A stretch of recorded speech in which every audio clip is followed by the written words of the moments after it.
Hey guys, Antonio Rodriguez here, and I'm here with another game review. Oh my god, I'm on fire with game reviews. Hopefully I'll give a review NBA 2K 16 and 17, you skinny lazy idiot. I'll review 18, I'll definitely guarantee that, since I heard that they're gonna put back historic teams, but I'll say that for another video. As we're reviewing Injustice 2, Every Battle Defines You. Oh wait. Oh, that's the tagline. Oh, Injustice 2 Deluxe Edition. Oh wait, that's the version I got. Injustice 2. So, what's Injustice? It's basically a fighting game made by Netherrealms Studios, who made Mortal Kombat X, and you know how I feel about the game. It's a great game with great graphics and great combat. And the first game, while the story being the exact same story has been told a million times in cartoons, it's still a great game with great combat. And the graphics are definitely dated, and his character models look weird, and the intros being repetitive, as Green Lantern in Injustice 1 will say, "Fully charged," and Batman will say, "Stay down." You just gotta get fed up, and thank God this game responded to the intro, how bad the intros were in the first game. I will start off from there. The intros for Injustice 1 is way for 2, I mean. I don't know why I said 1. The intros for Injustice 2 is way better. You're gonna get unique dialogue when they banter about each other. Like I love about the Bizarro dialogue with Darkseid. Bizarro asks if he hates puppies, and Darkseid says, "I hate things big and small," and Bizarro gets annoyed. I love that about the game. The intros improved. Outros, just gonna leave it. But the super moves are still exactly one animation. There should really, by now, there should really since there's, you can do more things with the PS4 and the eventual PS5. You can do more than one animation of super move. Except the super move in this game, the moves in this game are only one animation, but are worth it. Especially the DLC characters, they step it up, and the guest character for this game, in terms of Mortal Kombat characters, is Sub-Zero compared to the first game being Scorpion. And Sub-Zero is fun to play, of course. So how is combat, of course? The combat is precise and just as good as the first one. If you're worried about the controls being changed about certain characters like Superman, I was worried about that. As soon as I booted it up, I was like, sweet, is the exact same control scheme. It's still whack whack bang, or whack whack whack from Superman and Batman's XX triangle, or triangle X if you play the PS4, which I always play PS4 games since I don't have enough money to buy the Xbox One right now. It's still a fantastic game. Like, I love it. Like, I loved how I improved through the fighting games I played. Like, I started badly with Injustice 1, and then I improved my combat skills in Mortal Kombat X, and then in Injustice 2, I improved my skill with combat. So I'm very good as Superman and Batman and Sub-Zero. Not as good as Red Hood, because certain characters need a certain range to be effective. Like, some of them need to be mid, and high, and low. Low is, like, of course, up close. Mid is sometimes projectiles. High is definitely projectiles. And once you get the hang of the game, you're deadly as F. I'm not as good as the tournament players or the pro players, but I definitely know it takes dedication to becoming a great Mortal Kombat or Injustice player. I cannot wait. I am excited about Mortal Kombat 11 and Injustice 3, the eventual Injustice 3, but let's enjoy Injustice 2 for now. So how's this in story? Compared to the first one, this one improves it, as we stay in its more interesting universe, being the Injustice universe, instead of doing a multiverse story again. That was an annoying part about the first game for me personally, since I've watched plenty of Justice League cartoon episodes where they had the multiverse story. Sometimes they put in, oh, the game is not familiar with it. Well, they're gonna be more familiar with it if the movies go in this path. Which, so far from what I heard, is not going to go that far, because I don't want Superman to be a bad guy without enough films of him being a good guy. Looking at you, Zack Snyder. But this game's campaign is pretty much Avengers Infinity War already shown what is gonna happen. As I always phrase the story as. The story is already improved, from the characters being more defined and development, and much clearer villain being Wonder Woman out of the superheroes fighting each other. She's like the core villainess. She manipulated Superman's emotions to become the tyrant that he became in Injustice 1. This one starts off back in the first game, or during the years before the multiverse story activated.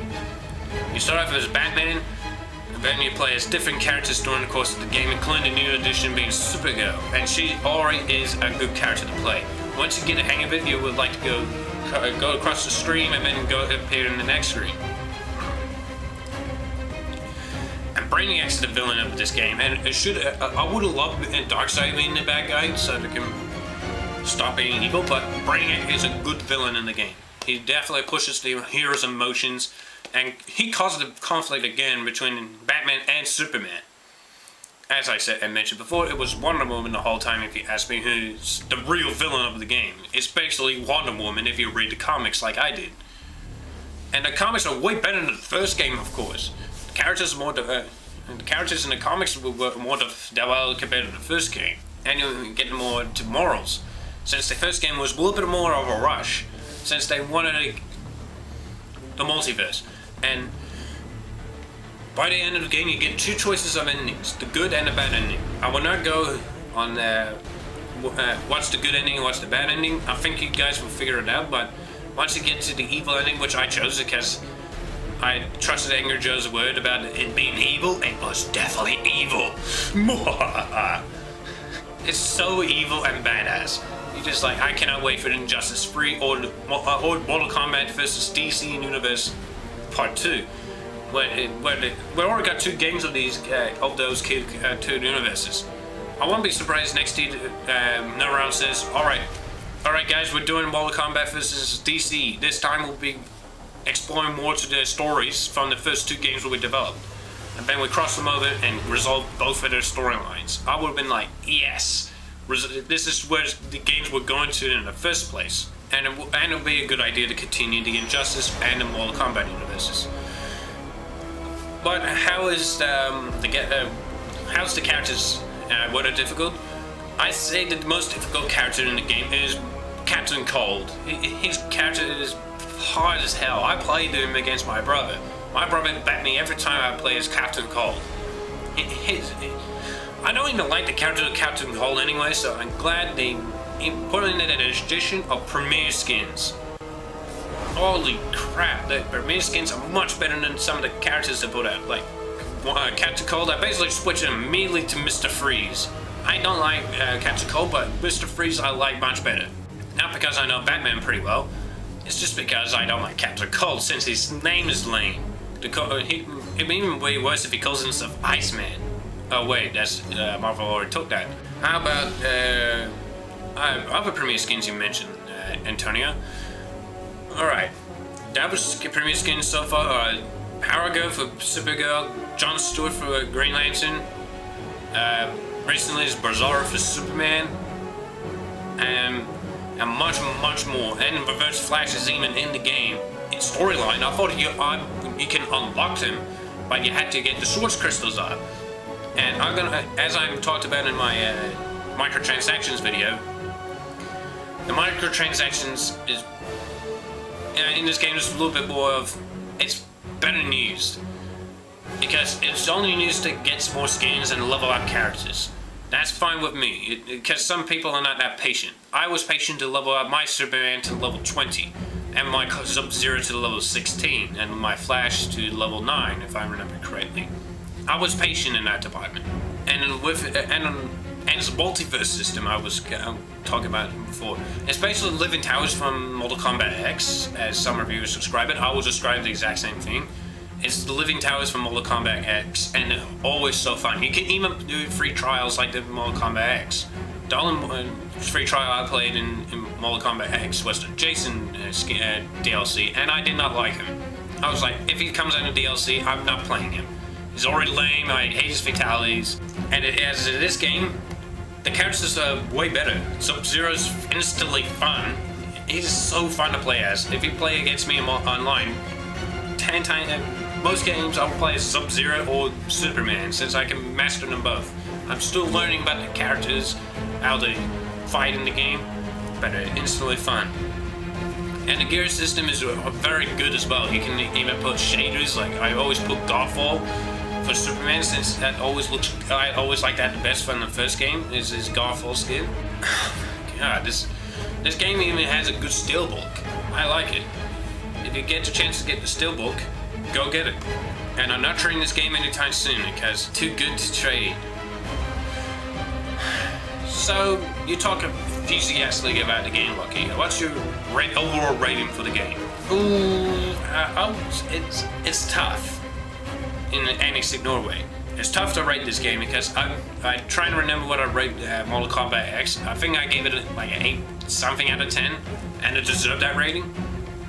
But I will give this game a 9 out of 10. It's already the best fighting game all this year. If you're just a film snob or a superhero fan, get this game. If you pass on Injustice 1, this game will not disappoint.